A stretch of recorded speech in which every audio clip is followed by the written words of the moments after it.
প্রধানমন্ত্রী লালকেল্লার প্রাকার থেকে বলেন, দেশের ভাষা বৈচিত্র্যে পরিপূর্ণ, সব ভাষার প্রতি তিনি গর্বিত বলে জানান। हमारा देश भाषाओं की विविधता से बहुत ही भरा हुआ है, पुलकित है। और इसीलिए हमने मराठी, असमिया, बांग्ला, पाली, प्राकृत को क्लासिकल लैंग्वेज का दर्जा दिया है। और मेरा मत है, हमारी भाषाएं जितनी विकसित होगी, हमारी सभी भाषाएं जितनी समृद्ध होगी, हमारे नॉलेज के सिस्टम को भी उतना ही बल मिलने वाला है। और हमारी वो ताकत है, आज जब डेटा का जमाना है ना, तो ये ताकत दुनिया के लिए भी बड़ी ताकत बन सकती है। इतना सामर्थ्य हमारी लैंग्वेज में। हमें हमारी सभी भाषाओं पर गर्व होना चाहिए। हमारी सभी भाषाओं के विकास के लिए हर किसी ने बनते हुए प्रयास करना चाहिए। যুব সমাজের কর্মসংস্থানের লক্ষ্যে প্রধানমন্ত্রী এদিন 1 লক্ষ কোটি টাকার পিএম বিকশিত ভারত রোজগার যোজনার সূচনা করেন। आज 15 अगस्त के ही दिन मेरे देश के युवाओं के लिए 1 लाख करोड़ रुपए की योजना हम चालू कर रहे हैं, लागू कर रहे हैं। आज से प्रधानमंत्री विकसित भारत रोजगार योजना आज ही 15 अगस्त को लागू हो रही है। ये आपके लिए बहुत खुशखबरी है। इस योजना के तहत निजी क्षेत्र में पहली नौकरी पाने वाले नौजवान को, बेटे बेटी को 15,000 रुपया सरकार की तरफ से दिए जाएंगे। कंपनियों को भी नए रोजगार देने के अवसर जो भी ज्यादा जुटाएगा, उनको भी प्रोत्साहन राशि दी जाएगी। আসন্ন দীপাবলির উপহার হিসেবে পণ্য ও পরিষেবা কর জিএসটি সংস্কারের কথাও ঘোষণা করেন প্রধানমন্ত্রী। তিনি বলেন, এতে নিত্য প্রয়োজনীয় পণ্যের উপর কর কমবে, এমএসএমই, স্থানীয় বিক্রেতা ও উপভোক্তারা লাভবান হবেন।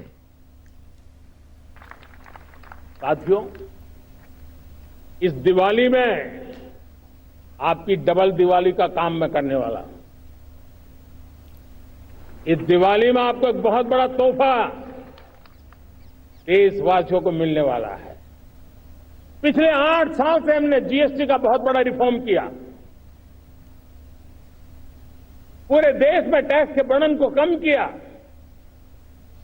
टैक्स की व्यवस्थाओं को सरल किया। और 8 साल के बाद समय की मांग है कि हम एक बार उसको रिव्यू करें। हमने एक हाई पावर कमेटी को बिठा करके रिव्यू शुरू किया, राज्यों से भी विचार विमर्श किया। और मेरे प्यारे देशवासियों, हम नेक्स्ट जनरेशन जीएसटी रिफॉर्म्स लेकर के आ रहे हैं। ये दिवाली के अंदर आपके लिए तोहफा बन जाएंगे। सामान्य मानवीय की जरूरतों के टैक्स भारी मात्रा में कम कर दिए जाएंगे। শত্রুদের যে কোনো ধরনের প্রচেষ্টা ব্যর্থ করার জন্য শক্তিশালী অস্ত্র ব্যবস্থা তৈরির লক্ষ্যে আগামী 10 বছরের মধ্যে মিশন সুদর্শন চক্র চালু করা হবে বলেও জানান প্রধানমন্ত্রী। 2035 तक राष्ट्र के सभी महत्वपूर्ण स्थलों, जिनमें सामरिक के साथ साथ सिविलियन क्षेत्र भी शामिल है, जैसे अस्पताल हो, रेलवे हो, जो भी आस्था के केंद्र हो,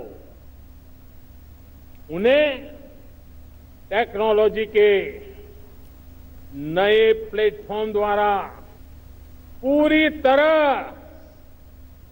सुरक्षा का कवच दिया जाएगा। ये सुरक्षा का कवच लगातार विस्तार होता जाए, देश का हर नागरिक सुरक्षित महसूस करे। किसी भी प्रकार की टेक्नोलॉजी हम पर वार करने आ जाए, हमारी टेक्नोलॉजी उससे बेहतर सिद्ध हो। और इसलिए आने वाले 10 साल 2035 तक मैं ये राष्ट्रीय सुरक्षा कवच का विस्तार करना चाहता हूं, मजबूती देना चाहता हूं, आधुनिक बनाना चाहता हूं। और इसलिए भगवान श्री कृष्ण से प्रेरणा पाकर के हमने श्री कृष्ण का जो सुदर्शन चक्र था, उस सुदर्शन चक्र की राह को चुना है।